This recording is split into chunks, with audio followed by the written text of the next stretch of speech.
चुनाव की तैयारियां पूरी तरह से तेज कर दी है। ऐसे में आपको बता दें कि बजट सत्र के बाद हर लोकसभा क्षेत्र में जाएंगे अखिलेश यादव, जहां प्रदेश की सभी 80 लोकसभा सीटों का दौरा करते हुए अखिलेश यादव नजर आने वाले हैं। ऐसे में आपको बताएं कि मार्च से अखिलेश यादव के संसदीय क्षेत्रों के दौरे की जो फेहरिस्त है वो शुरू हो जाएगी। ऐसे में सूची बाकायदा जारी की जाएगी कि कहां पहले पहले जाएंगे, उसके बाद किस तरह से विकास कार्यों के लिए यहां पर जो बखान है वो समाजवादी पार्टी के प्रमुख अखिलेश यादव करते हुए नजर आएंगे। इस बीच समाजवादी पार्टी के संगठन को पुनर्गठन करने की जो तैयारी है वो पूरी तरह से तेज हो चुकी है। खबर पर ज्यादा जानकारी के साथ संवाददाता ओम पांडे हमारे साथ लाइव बने हुए हैं। ओम, देखिए, हर राजनीतिक 2024 लोकसभा चुनाव बहुत मायने रखता है और ऐसे में हर राजनीतिक पार्टी अपनी अपनी तरफ से तैयारी कर रही है, लेकिन समाजवादी पार्टी अब अपनी लोकसभा चुनाव की जो तैयारी है अपनी रणनीतियों के तहत मैदान में उतरने जा रही है। किस तरह से देखा जाए समाजवादी पार्टी, क्योंकि एक तरह से वर्चस्व खो चुकी है उत्तर प्रदेश में, कैसे मजबूत करेगी अपने आप को? देखिए, ये जरूर है कि समाजवादी पार्टी के पास बड़ी चुनौती है कि आखिर 2024 का लोकसभा चुनाव है और ऐसे में अपने आप के वर्चस्व को बचाना एक बड़ी चुनौती है समाजवादी पार्टी की पास। यही वजह है ऋतु की जिस तरह से बजट की बात करें, बजट सत्र के बाद जो है यानी मार्च में अखिलेश यादव स्वयं मैदान में होंगे और 2024 की तैयारियों को लेकर वो स्वयं जो है विभिन्न संसदीय क्षेत्र यानी उत्तर प्रदेश के 80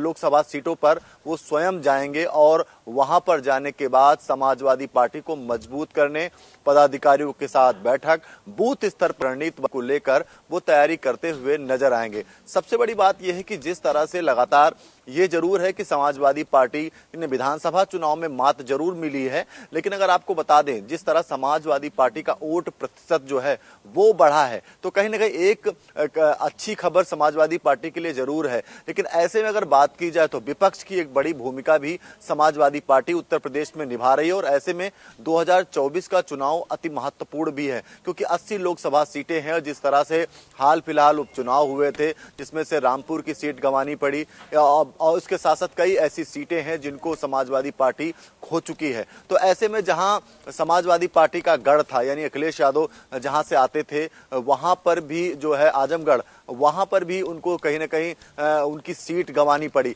तो ऐसे में सबसे बड़ी बात यह रहने वाली है कि जिस तरह से जो खोया हुआ गढ़ है उसको कैसे समाजवादी पार्टी पाए, ये एक बड़ी चुनौती है। तो दूसरी तरफ सबसे बड़ी बात यह है कि 80 लोकसभा सीटें हैं और जिनको लेकर के बात कही जाए तो मार्च से जो है वो इसकी शुरुआत स्वयं अखिलेश यादव करेंगे। समझा जा सकता है कि जब हर लोकसभा सीट में वो स्वयं जाएंगे और जाने के बाद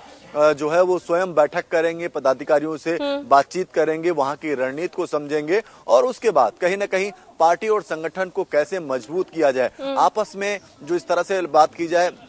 पदाधिकारियों के जो मान मनोबल और तमाम वो चीजें हैं उनको कैसे सुलझाया जाए, इसको लेकर कहीं ना कहीं एक बड़ी जो है ये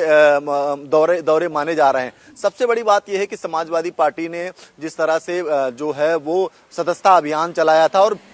पिछली समय की बात कही जाए तो जिस तरह से तमाम जो पार्टी के संगठन थे, फ्रंट संगठन थे, उनको भी समाप्त कर दिया था। तो माना जा रहा है उसके पहले जो है इन तमाम संगठनों पर जो है पुनर्गठन होगा। उसके बाद जिम्मेदारियां जो तमाम पदाधिकारी हैं जिन्होंने विधानसभा चुनाव में बेहतरीन परफॉर्मेंस किया है, यानी उन्होंने जो पार्टी ने जिम्मेदारियां दी हैं उन जिम्मेदारियों को बेहतर तरीके से निभाया है और ऐसे में वो तमाम लिस्ट जो है वो समाजवादी पार्टी के मुख्यालय पर मौजूद है। तो जाहिर सी बात है जो अच्छा कार्य करने वाले समाजवादी पार्टी के नेता हैं उनको कहीं ना कहीं उन संगठन में शामिल किया जाएगा और शामिल करने के बाद कहीं ना कहीं नवगठन के बाद जो ही उसके बाद लोकसभा की जो तैयारी है वो पूरी तरह से शुरू कर दी जाएगी। तो ऐसे में कई ऐसे बड़े दिग्गज नेता हैं जिनको बड़ी जिम्मेदारी भी दी जाएगी और उसके साथ साथ कहीं ना कहीं पार्टी में मजबूती प्रदान करने के लिए बात की जाए तो उन बूथ स्तर के पदाधिकारियों को जोड़ने के लिए और बूथ पे किस तरह की तैयारी हो,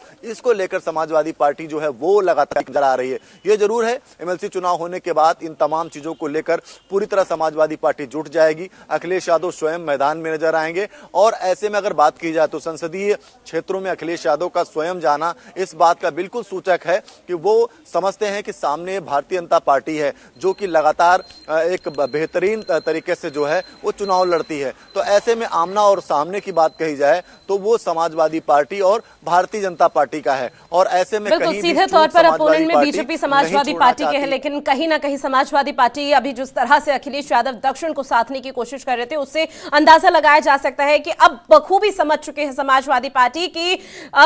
दक्षिण में अपने आप को मजबूती देने से ज्यादा अच्छा है कि सबसे पहले उत्तर प्रदेश में ही मजबूती दी जाए, जहां पर उनका वर्चस्व कायम कभी किसी समय में था। और उसी के चलते अब समाजवादी पार्टी संगठन का पुनर्गठन करने जा रही है, जो कि बेहद महत्वपूर्ण रखता है। तमाम जानकारी ओम पांडे आपने साझा की, उसके लिए शुक्रिया।